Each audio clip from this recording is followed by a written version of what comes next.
അദ്ദേഹത്തെ ഞാൻ പരിചയപ്പെടുന്നത് എൻ്റെ മോന്, ഞാൻ ഓൾറെഡി അവിടെ പറഞ്ഞിട്ടുണ്ട്, മോന് ആശുപത്രിയിൽ കിടന്ന സമയത്ത് തൊട്ടടുത്ത ബെഡില് അദ്ദേഹം പക്ഷെ രോഗിയായിരുന്നില്ല, വേറൊരു അപ്പാപ്പനെ നോക്കാൻ വേണ്ടിയിട്ട് വന്നതാണ്. അവിടെ വെച്ച് കുഞ്ഞുണ്ണിയെ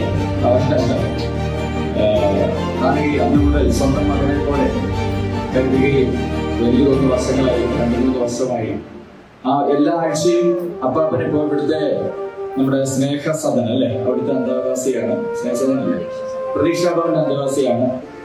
അപ്പാപ്പന് ഇന്ന് ലോകത്ത് ആരുമില്ല ഒരു ബന്ധുവായിട്ട്.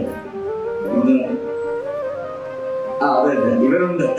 അതല്ല, നമ്മൾ ഇത്രയും സന്തോഷവും നമ്മൾ ഒത്തിരി കാര്യങ്ങൾ ചെയ്യുമ്പോൾ ഇതൊന്നും ഇല്ലാത്ത എത്രയോ ആളുകൾ ഇന്ന് പല സ്ഥലങ്ങളിലുണ്ട് നമുക്കറിയാം. അതൊരു സന്ദേശവും കൂടിയാണ് ഞാൻ ഈ ഒരു ഇതിലൂടെ പറയാൻ ആഗ്രഹിക്കുന്നത്. മദർ തെരേസ പറഞ്ഞ പോലെ നമുക്കൊരിക്കലും നമ്മളുടെ കയ്യിൽ നിറഞ്ഞിട്ട് നമുക്കൊരിക്കലും കൊടുക്കാൻ സാധിക്കില്ല.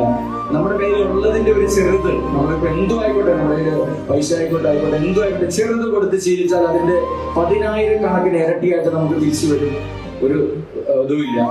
അപ്പം അപ്പാപ്പനെ ഇന്ന് ഒരു മോനെ എന്നുള്ള നിലയില് മോനെ കിട്ടി, മോനെ എന്നുള്ള രീതിയിൽ വന്നിരിക്കുകയാണ്. അപ്പാപ്പൻ ഇന്നൊരു ചെറിയ ഓണ സമ്മാനം നൽകാൻ വേണ്ടി ഞാൻ കുഞ്ഞിനെ ക്ഷണിക്കുന്നു.